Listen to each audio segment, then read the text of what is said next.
पावती असेल ना. अहो 100 बादल्या आमच्या पेंडिंग राहिले.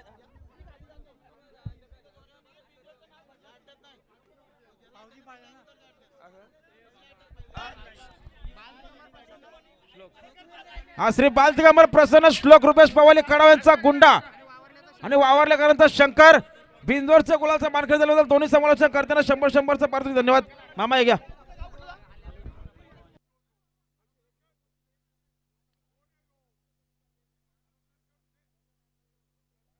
गाडी आली पाहिजे आताच्या शर्यतीमध्ये उजवी साईडच्या. धन्यवाद. गुलाल पंच उजव्या साईडला गुलाल द्या. आणि आर्यन जयदास बोडके हेदवली यांचा शंभू 35-35 यांचा कोलगेट बिंदोरच्या गुलालचा मानकरी झाला होता. 100चा पारितोषिक. धन्यवाद. चला बडरवाल्याची बैला निघालेत. पेवगावाले जाऊ द्या बैला. चला बारके शेटची बैला खाली गेलेत. आणि केदार सुभाष शिंगटे पाशाने यांचा कॉकटेल